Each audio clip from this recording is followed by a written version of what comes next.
তো আজকে আমি যে টপিকটা নিয়ে ভিডিও বানাবো সেটা হচ্ছে এখনকার খুব কমন টপিক, যারা এইপিএস চালায় মানে ইউজ করে বা সিএসপি ইউজ করে তাদের জন্য খুবই কমন টপিক এটা। কারণ ইউআইডিআই এর মতলব পক্ষ থেকে জানানো হয়েছিল যেটা যে মে মাসের লাস্ট তারিখ পর্যন্ত এল0 যে ডিভাইসগুলো আছে এইপিএস উইথড্রলের জন্য বা আদার কাজের জন্য সেই ডিভাইসগুলো সব বন্ধ হয়ে যাবে। L1 ডিভাইস সবাইকেই নিতে হবে। তো সেই হিসেবে আমি L1 ডিভাইসটা অর্ডার করেছি। তো আমার আগে L0 একটা ডিভাইস ছিল। তো এই L1 ডিভাইসটা অ্যাকচুয়ালি আমি মান্ত্রার নিয়েছি। আগে ছিল আমার মরফোর। তো মান্ত্রার এই ডিভাইসটা MFS 110 L1 ডিভাইস। তো এর ভেতরে কী আছে এটা আনবক্সিং করে দেখবো। আজকেই ডিভাইসটা এসেছে, এটাকে আনবক্সিং করা যাক।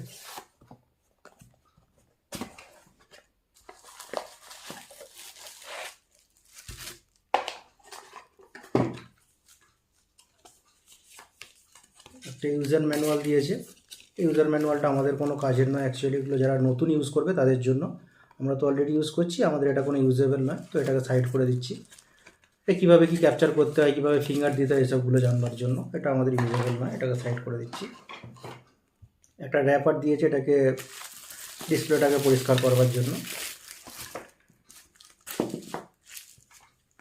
এই গ্লাসটাকে পরিষ্কার রাখবার জন্য এই র্যাপারটা দিয়েছে, এটাকে সাইড করে দিচ্ছি। এটা টাইপ সি কেবিল দিয়েছে, ওটিজি দিয়েছে একটা টাইপ সি, মানে এখন তো টাইপ সি চলছে সেই হিসেবে একটা টাইপ সি ওটিজি দিয়েছে। এটা খুব ভালো জিনিস, কারণ আগে আমার যে মরফো ডিভাইসটা ছিল L0, তো ওতে এরকম কোনো ওটিজি দেয়নি। তো ওগুলো আমাকে এক্সট্রা কিনতে হচ্ছিলো। এটা একটা সুবিধা দিয়েছে যে এটার সঙ্গে একটা ওটিজি কেবল কমসে কম দিচ্ছে, যেটা ইউজ করতে পারবে। তো এই হলো সেই ডিভাইসটা, L0 ডিভাইস মান্ত্রার। ডিভাইসটা অ্যাকচুয়ালি আমার যে আগে L1 ডিভাইস ছিল মরফোর, তার থেকে অনেকটাই চওড়া বা থিকনেসটা অনেক বেশি। তো সেটাকে ক্যারি করার পক্ষে সুবিধা হতো। এটা একটুখানি আনকমফর্টেবল লাগবে, কারণ এটা আমি ইউজ টু নয়, তো এটা অ্যাকচুয়ালি নতুন নিয়েছি, যার ফলে একটুখানি অসুবিধা হবে। তবুও ঠিক আছে, কারণ ওটার দাম তো অনেক বেশি। ওটা এখন L1 ডিভাইসের ওটার দাম 4,500 টাকা, আর এটার অ্যাকচুয়ালি বক্স স্পেসিফিকেশান অনুযায়ী এটার দাম পড়ছে এখন 4,500 টাকা বক্স স্পেসিফিকেশান অনুযায়ী। কিন্তু এটা আমি অফারে পেয়েছি, এটা ফ্লিপকার্টে অফারে আমি অর্ডার করেছিলাম। এটা আমার পড়েছে 2300 টাকা, কার্ড অফার প্লাস সুপার কয়েনের ডিসকাউন্ট দিয়ে 2300 টাকা পড়েছে। তো 2300 টাকা অনুযায়ী ডিভাইসটা ঠিক আছে, কারণ অত রেঞ্জের ডিভাইস নিয়ে আবার 5 বছর পরে যদি কোম্পানি মানে ইউআইডিআই থেকে কোনো নির্দেশ আসে যে L1 ডিভাইস চলবে না, তখন কোনো লেটেস্ট ডিভাইস নিতে হবে হাই সিকিউরিটির জন্য। এগুলো অ্যাকচুয়ালি চেঞ্জ করা হয়েছে হাই সিকিউরিটি পারপাসের জন্য, যে অনেকে ফিঙ্গার দিয়ে পয়সা উইথড্রল করে নিচ্ছিল, মানে ফিঙ্গারের কারচুপি করে, অন্য কোনো সিলিকা জেল ফেল দিয়ে মুখ দিয়ে কারচুপি করে পয়সা উইথড্রল করে নিচ্ছিল বলে এগুলো একটু হাই সিকিউরিটি ডিভাইস করেছে। এতে মানে ফিঙ্গারপ্রিন্ট দিলে এ নিজে থেকে ডিডাক্ট করবে যে ফিঙ্গারটা অরিজিনালি ফিঙ্গার না ডুপ্লিকেট করে দেওয়া হচ্ছে। সেই হিসেবে এই ডিভাইসগুলো তৈরি করেছে L1 ডিভাইস এগুলো। এতে ডিভাইসের মধ্যেই কোনো সেন্সার দেওয়া হয়েছে, যে সেন্সারগুলো নিজেরাই কানেক্টিভিটি করে দেখে নিতে পারবে যে যে আঙুলের ছাপটা দেওয়া হচ্ছে সেটা অরিজিনালি না ফেক। এই সেন্সারগুলো এতে এক্সট্রা প্রোভাইড করা হয়েছে, যার ফলে এখন সিকিউরিটি পারপাসের জন্য আমাদেরকে ডিভাইসগুলোকে চেঞ্জ করতে হচ্ছে, কারণ ডিভাইসে কোনো প্রবলেম নেই। L0 ডিভাইস প্রপার ওয়ার্কেবেলও ছিল, আর L0 ডিভাইসগুলো চলছিল, কোনো সমস্যা ছিল না। কিন্তু এগুলো অ্যাকচুয়ালি আমাদের জন্য একটা এক্সট্রা খরচা ছাড়া কিছুই নয়। অ্যাকচুয়ালি 2200-2300 টাকা যে খরচা, না, এগুলো এক্সট্রা খরচাই আসে। এবার আমার কার্ড অফার ছিল তাই, না হলে এগুলো যারা নতুন কিনবে তাদের পক্ষে সেই 3-3.5 হাজার টাকা খরচা করে নিতে হবে।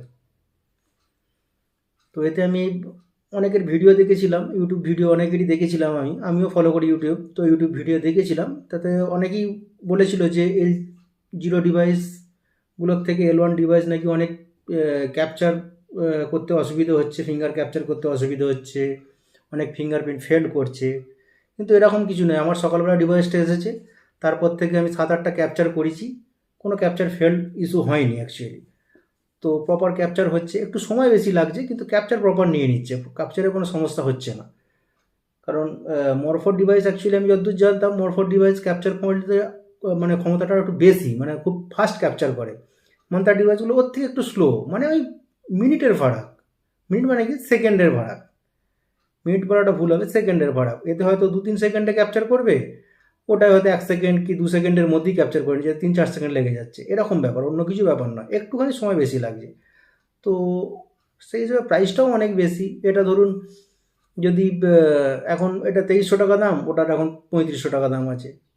তো দাম অনুযায়ী ভেরিয়েন্ট আলাদা হবেই, সেটা ব্যাপার নয়, তবে কাজ চলে যাবে, এতে কাজে কোনো সমস্যা হবে না, সমস্ত কিছুই কাজ হবে, আদারেরও কাজ হবে, এইপিএসেরও কাজ হবে, সমস্ত কিছুই কাজ হবে। L1 ডিভাইস আছে, তো ডিভাইস ভালো, ডিভাইস কোনো সমস্যা আমার হয়নি এখনও পর্যন্ত, আজকেই এসেছে যদিও বা, তবুও আমি যতদূর ইউজ করেছি ঠিক আছে, চলছে, অসুবিধা কিছু নেই। কারণ 1 মাস পরে সবাইকেই চেঞ্জ করতে হবে, ইউআইডিআই এর সেই হিসেবেই একটা নির্দেশ এসে গেছে অলরেডি। তো আমি কালকে আমার যে মরফো ডিভাইস আছে, মরফো ডিভাইসটাকে দেখিয়ে দিচ্ছি, যেটা ছিল আবার L0, এই যে মরফোর L0 ডিভাইস। মরফোর যে L0 ডিভাইসটা ছিল, L0 ডিভাইসটা ওয়ার্কেবল ছিল, এটা আমার 1 বছরের যে এদের রিচার্জ করতে হয়, এই রিচার্জটা অলরেডি করা আছে, হয়তো হয়েছে বেশি বেশি হলে 4 থেকে 5 মাস।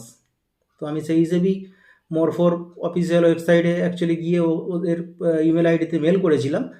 তো কালকে ওনারা আমাকে মেলে রিপ্লাই দিয়েছে, রিপ্লাই দিয়ে বলল, রিপ্লাই লেখা আছে যে L0 ডিভাইস মে মাসের 1 তারিখ থেকেই সব বন্ধ।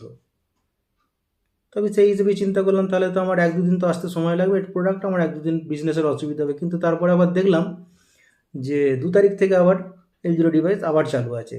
এই ফান্ডাটা আমি বুঝলাম না, যে কোম্পানি নিজে থেকে যখন শিওর নয় তখন কেন কেন বন্ধ করলো 1 তারিখ, জানি না কী কারণ। যদি সেরকমই নির্দেশ থাকতো তাহলে আবার চালু করলো কেন? তো এগুলো মানুষকে ফালতু বোকা বানানো চলছে, আর কিছুই নয়।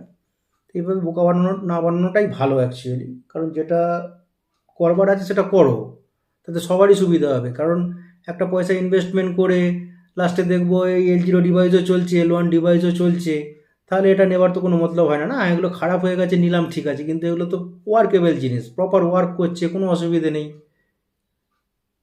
বুঝি না এটা কোম্পানির কী ব্যাপারটা চলছে। হয়তো L1 ডিভাইস প্রোডাক্ট রেডি হয়ে গেছে, সেগুলোকে সেল করবার জন্য 1 তারিখটা বন্ধ করে দিয়েছিল, এরকমও হতে পারে।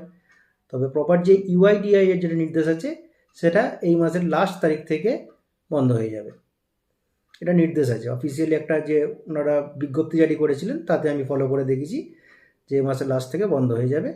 L0 ডিভাইস সব বন্ধ হয়ে যাবে, যদিও বা ইউজ করা যায়, তার জন্য নাকি এক্সট্রা কোনো চার্জ পেমেন্ট করতে হবে পার ট্রানজ্যাকশন অনুযায়ী। তো সেগুলো তো অ্যাকচুয়ালি বেয়ার করা সম্ভব নয়।